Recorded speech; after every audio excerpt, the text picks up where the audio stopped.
नमस्कार दोस्तों, study for all agriculture competitive exam में आपका स्वागत है। जैसा कि पिछले वीडियो में हमने जो भी मेजर सीरियल्स क्रॉप थी, पल्स क्रॉप थी, उनके जो कहेंगे कि सीड रेट्स थे, डिस्टेंस था और उनका जो सोइंग टाइम था, उनके बारे में हमने स्टडी कर लिया था। इस वीडियो में हम ऑयल सीड जो क्रॉप है उनके बारे में स्टडी करेंगे और काफ़ी महत्वपूर्ण ये वीडियो, जैसा पिछला वीडियो काफ़ी महत्वपूर्ण रहा था, ये भी वीडियो काफ़ी महत्वपूर्ण होने वाला है। तो सबसे पहला हमारा जो क्रॉप होगा वो होगा ग्राउंड नट। तो ग्राउंड नट जो होता है उसकी सोइंग टाइम अगर देखा जाए तो हालांकि इसका तो खरीफ रबी खरीफ जायद, लेकिन मेजर जो क्रॉप है ये खरीफ सीजन की क्रॉप है। तो ये आपको याद रखना है कि ग्राउंड नट किस सीजन की क्रॉप है, खरीफ सीजन क्रॉप है। और मेजर जो हम सोइंग करते हैं 15 जून से लेके 15 जुलाई तक करते हैं, अर्थात 15 जून से 15 जुलाई तक। अब इसकी जो वैरायटियाँ होती हैं वो दो होती हैं, एक तो स्प्रेडिंग टाइप होती हैं अर्थात फैलने वाली, और एक बंच टाइप अर्थात इसको हम बोलते हैं गुच्छेदार, और जो स्प्रेडिंग टाइप होती हैं उनको फैलने वाले। अर्थात जो बंच टाइप होती है उनका डिस्टेंस कुछ कम होता है, 45 रो टू रो एंड 10 सेंटीमीटर जो होगा उनका डिस्टेंस वो प्लांट टू प्लांट होगा। और जो फैलने वाली प्रजातियां हैं उनका 60 इंटू 10 सेंटीमीटर होता है। और इनका सीड रेट जैसे अगर हम देखें तो 100 से 120 केजी जनरली जो है इनका सीड रेट होता है। कहेंगे कि 80 से लेकर 100 केजी तक सीड रेट आपका हो जाएगा गुच्छेदार बंच टाइप का। और जो स्प्रेडिंग टाइप है उनका सीड रेट 80 से 100 या कभी कभी किसी बुक में ये 60 से 80 केजी पर हेक्टेयर दिया गया है। तो ये आपका हो जाएगा सीड रेट कहेंगे कि ग्राउंड नट का। ग्राउंड नट में एक फेमस चीज़ और है जो काफ़ी महत्वपूर्ण है, जो पूछी जाती है कि टिक्का डिजीज। टिक्का डिजीज किसका है डिजीज, तो ये पूछा जाता है। तो टिक्का ये जो फेमस डिजीज आप ग्राउंड नट, ये आपको याद रखना है। सर्कोस्पोरा एराचिडिकोला एंड सर्कोस्पोरा पर्सोनाटा, ये दो काजल ऑर्गेनिज्म इसके होते हैं। तो ये हो गया। उसके अलावा जो इसके क्या नाम के ग्राउंड नट जो बनता है उसमें पेनिकल, तो ये सभी चीज़ें वो सभी देखेंगे क्रॉप में। अब दूसरा जो है हमारा है कैस्टर।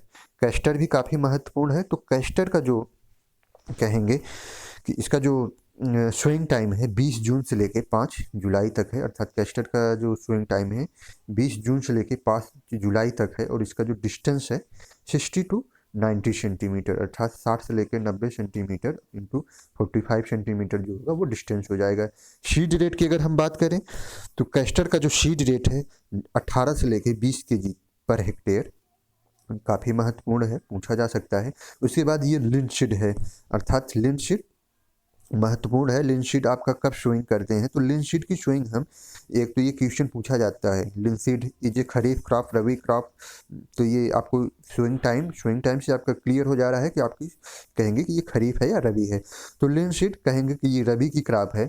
अक्टूबर का प्रथम सप्ताह अर्थात first week of October to first week of November जो होता है ये सबसे सुटेबल टाइम होता है शोइंग का लिंसिड क्रॉप का। उसके बाद डिस्टेंस की हम बात करें तो डिस्टेंस आपका 20 टू 30 इंटू 10 सेंटीमीटर हो जाएगा। सीड रेट जो होता है 25 टू 30 केजी पर हेक्टेयर आपका सीसमम कहेंगे लिंसीड का सीड रेट होता है। सीसमम नहीं, लिंसीड का सीड रेट होता है। उसके बाद नेक्स्ट क्रॉप है हमारी सीसमम। तो सीसमम में जो है आपका सोइंग टाइम अगर देखा जाए तो ये आपका 25 जून से लेकर 7 जुलाई, अर्थात क्या कह सकते हैं कि सीसमम जो हो गया ये आपका खरीफ, अर्थात लिंसीड आपका रबी सीजन का क्रॉप है, लेकिन सीसमम जो है वो आपका खरीफ सीजन का क्रॉप है। जनरली इसका जो है ये भी कहा जाता है कि जो मोथा होता है साइप्रस रोटेंडस, अर्थात जो मोथा होता है अगर इसका कल्टीवेशन कर दिया जाए तो वहाँ मोथा नहीं होता, इसकी वजह से मोथा की प्रॉब्लम नहीं पाई जाती, ऐसा भी कुछ लोग मानते हैं। उसके बाद डिस्टेंस जो हो जाएगी 30 टू 45 कहेंगे कि centimetre row to row and 10 centimetre plant to plant distance जो होता है। सीड रेट काफ़ी कम है, देखिए ये सीसमम का कहेंगे seed rate compare to linseed काफ़ी कम है। तिल का सीड रेट 3 टू 4 केजी पर हेक्टेयर होता है और जबकि इसका 25 टू 30 केजी पर हेक्टेयर सीड रेट होता है। तो ये आपको याद रखना है, जो लिंसीड है 25 टू 30 केजी और इसका जो सीड रेट है 3 टू 4 केजी।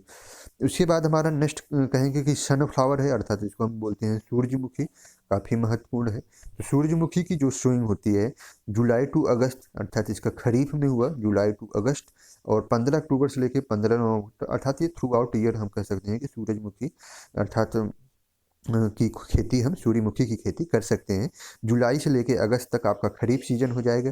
15 अक्टूबर से लेके 15 नवंबर तक रबी सीजन और 15 फरवरी से लेके 15 मार्च तक जायद की आपकी क्रॉप हो जाएगी। अब इसके बाद इसकी डिस्टेंस हम देख लेते हैं। तो डिस्टेंस ऑन एन एवरेज हम जो है 16 to 20 सेंटीमीटर जो है सूर्यमुखी का रखते हैं। डिस्टेंस इसमें मेंटेन रखना पड़ता है क्योंकि इसमें जब फ्लावरिंग होती है तो वो स्पेस लेता है, साथ ही साथ डिस्टेंस जो है उसका आपके यील्ड पे प्रभाव पड़ता है क्योंकि ये सनफ्लावर ऑयल सीड। उसके बाद अब आपका है इसका अगर हम देखें कि सीड रेट क्या होगा सीसमम का, तो ये सीसम करें सनफ्लावर अर्थात सूर्यमुखी का, तो 8 to 10 kg पर हेक्टेयर जो होता है आपका सीड रेट हो जाएगा। ये महत्वपूर्ण है। 8 से 10 kg सूर्यमुखी, अगर आपको सूर्यमुखी की खेती करनी है तो इसके लिए 8 से 10 kg सीड पर हेक्टेयर आपको आवश्यकता होगी। उसके बाद है साफ्लावर। तो साफ्लावर जो है ये कहेंगे कि 10 अक्टूबर से लेकर 10 नवंबर तक जो है आपकी शोइंग टाइम हो जाएगी। मेजर जो है 10 अक्टूबर से लेकर 10 नवंबर तक। इसका भी जो डिस्टेंस है 16 to 20 सेंटीमीटर कहेंगे, इसका भी डिस्टेंस हो जाएगा। प्लस इसका सीड रेट जो है 10 से 15 kg पर हेक्टेयर, अर्थात इसका सीड रेट क्या हो जाएगा 10 से 15 kg पर हेक्टेयर, आप याद रखेंगे साफ्लावर। उसके बाद ये लाही है। लाही का जो है अक्टूबर का प्रथम पखवाड़ा, अर्थात लाही की कल्टीवेशन हम अक्टूबर के प्रथम पखवाड़े में कर देते हैं। और जनरली हमारी ये कोशिश रहती है कि हमारा क्रॉप जब स्टार्ट कट जाए तो हम लेट वैरायटी आपकी जो व्हीट की है वो भी ले सकें। तो अक्टूबर और ये कहेंगे कि 40 to 60 into 50 to 20 सेंटीमीटर, तो ये आपका हो जाएगा। ये आपका 5 to 6 kg है, अर्थात लाही का जो सीड रेट है, कहेंगे कि सरसों मस्टर्ड का जो सीड रेट होता है 5 to 6 kg। अब यही पूछा गया, ये यूपी कैटेड में पूछा गया था एक बार, इसका सीड रेट वो ऐसे दे दिया था 4 kg, 7 kg, 10 kg, 12 kg। तो अब इसमें कन्फ्यूजन कि 4 kg सही मारा जाए या 7 kg, तो आपका राइट आंसर 7 kg होगा। आप सीड रेट कम नहीं कर सकते हैं, थोड़ा सा अगर ज़्यादा रहेगा तो आप रोगिंग करके उसको क्या नाम को कर सकते हैं कि सही कर सकते हैं। लेकिन अगर सीड रेट कम हो गया तो उसको आप ऐड नहीं कर सकते, फिर से उसमें स्विंग की क्रिया नहीं कर सकते हैं। और पूरा क्रॉप तो कमर्शियल क्रॉप लेने के लिए तो 5 to 6 kg आपका हो जाएगा। दूसरा है तुरिया। तुरिया की जो है सितंबर के प्रथम से लेकर सितंबर के तृतीय सप्ताह तक, कहेंगे कि इसके भी सीड रेट वही होता है 5 to 6 kg पर हेक्टेयर। इसके बाद नेक्स्ट जो कहेंगे कि पीली सरसों है। तो पीली सरसों में भी आपका अक्टूबर का अंतिम सप्ताह, अर्थात अक्टूबर का जो अंतिम सप्ताह होता है वो पीली सरसों के लिए यूज करते हैं। जैसे वीट इनटू राई, कभी कभी ये भी पूछा जाता है, इंटर क्रॉपिंग के रूप में यूज किया जाता है। इंटर क्रॉपिंग क्रॉप के लिए कौन कौन सी क्रॉप, तो एक ये भी क्वेश्चन है वीट एंड राई। तो वीट और राई का कहेंगे कि 9:1 का रेशियो जनरली रहता है कि अर्थात 9 रो आपकी वीट की हो जाएगी, तो उसमें 1 रो आपका राई का अर्थात सरसों का हो जाता है इंटर क्रॉपिंग के रूप में, ये भी महत्वपूर्ण है। तो पीली सरसों हो गई आपकी अक्टूबर का अंतिम सप्ताह। डिस्टेंस जो हो जाएगा 45 to 15 सेंटीमीटर और 5 to 6 kg पर हेक्टेयर जो होता है इसका सीड रेट हो जाएगा। तो ये आपके ऑयल सीड क्रॉप्स हो गए। उसके बाद कुछ अदर्स क्रॉप बच रहे हैं, जैसे फाइबर क्रॉप्स हैं। फाइबर क्रॉप में अगर हम देखें तो ये आपका काटन है। काटन में अगर देखा जाए तो काटन का 15 अप्रैल से लेकर 15 मई तक, तो कहेंगे कि काटन भी आपकी क्या हो जाएगी, ये खरीफ सीजन की क्रॉप हो जाएगी 15 अप्रैल 15 मई तक। तो एक तरीके से अब इसमें दो वैरायटियाँ होती हैं, देसी और अमेरिकन। तो देसी का जो डिस्टेंस होता है 16 to 30 सेंटीमीटर, और जो आपकी हाइब्रिड वैरायटियाँ हैं उनका 60 into 45 सेंटीमीटर। सीड रेट जो है बहुत महत्वपूर्ण है, ये कॉम्पिटिटिव एग्जाम में पूछा जा सकता है। देसी वैरायटियों का जो सीड रेट होता है आपका काटन का, जनरली ऑन एन एवरेज अगर देखा जाए 10 से लेके 18 kg तक, 10 to 18 kg पर हेक्टेयर होता है। लेकिन अगर वो आपकी अमेरिकन वैरायटियाँ हैं तो अमेरिकन वैरायटी का 15 to 25 kg पर हेक्टेयर जो होता है सीड रेट होता है।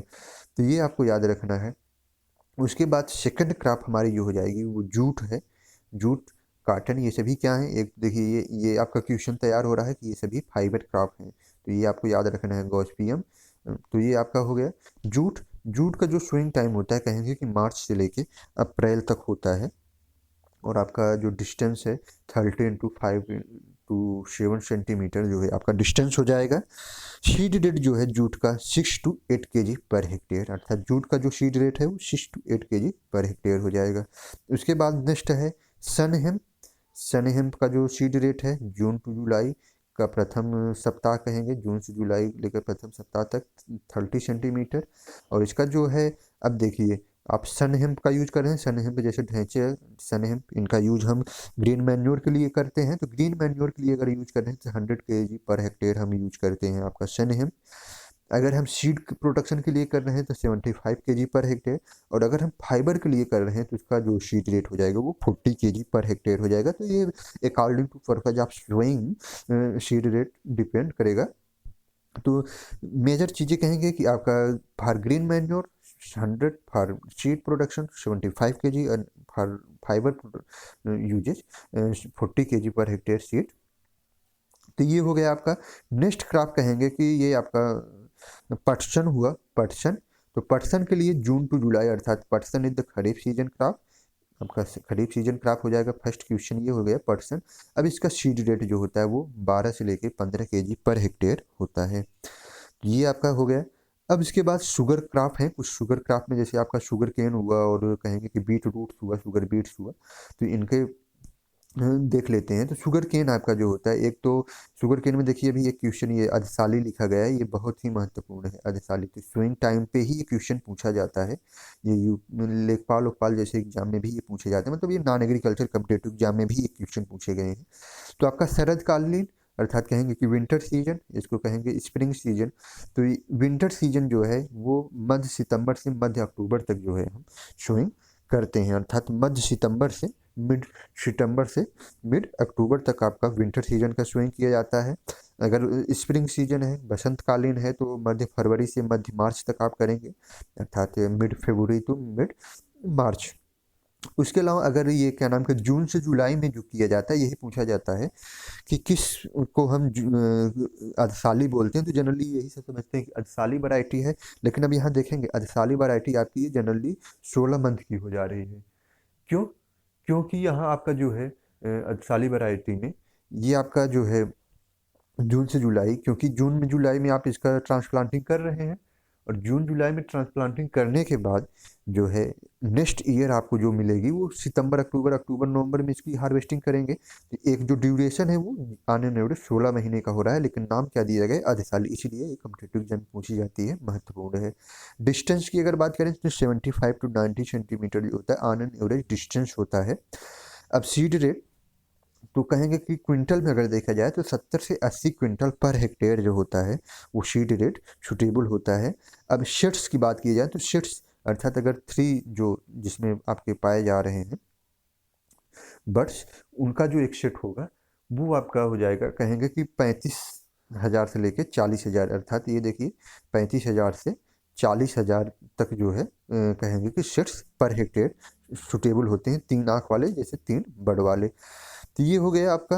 अब हम बात करेंगे शुगर बीट। तो शुगर बीट का जो होता है, एक तो ये भी कभी कभी पूछ लिया जाता है, जो 1/3 कहेंगे कि जो ऊपर वाला पोर्शन होता है उसमें जो है ग्लूकोज की मात्रा ज़्यादा पाई जाती है, और जिसके लिए उसका जर्मिनेशन जो होता है नीचे वाले से ज़्यादा अच्छा होता है। तो ये हो गया। अब बात करेंगे हम शुगर बीट। तो शुगर बीट 15 अक्टूबर से 15 नवंबर तक शुगर बीट का यूज भी हम क्या कहेंगे कि चीनी बनाने के लिए यूज करते हैं। तो 15 अक्टूबर से 15 नवंबर तक इसका डिस्टेंस ये हो जाएगा। अब उसके बाद जो है इसका सीड रेट अगर हम देख लें तो 8 से 10 kg seed rate per hectare जो होता है वो सूटेबल है सोइंग के लिए। तो 8 से 10 kg जो होगा ये सीड रेट हो जाएगा आपका। तो ये आपकी मेजर वैरायटी होगी। अब ये जो है हॉर्टिकल्चर क्रॉप है, इनके बारे में नेक्स्ट वीडियो बनाएंगे समय जब मिलेगा। तो ये आपके शुगर केन, अर्थात हम कहेंगे कि हमने पूरा का पूरा जो है 2 वीडियो में आपके जो ऑयल सीड क्रॉप है, फाइबर क्रॉप है, कमर्शियल क्रॉप है, इसके अलावा पल्स क्रॉप हुआ, सीरियल्स क्रॉप हुआ, सभी का seed rate, showing time, distance जो है एक कहेंगे कि ये कम समय में और काफ़ी अच्छा इफेक्टिव जो है वीडियो रहा होगा। तो अगर आप सभी को वीडियो हमारा पसंद आ रहा है तो इसको आप शेयर कीजिए, लाइक कीजिए अधिक से अधिक दोस्तों तक, और जो चैनल है उसको सब्सक्राइब करेंगे अगर इस चैनल को, तो जो भी इसके बाद जो वीडियो पढ़ते हैं उसका नोटिफिकेशन आपके पास जाएगा। वीडियो देखने के लिए धन्यवाद।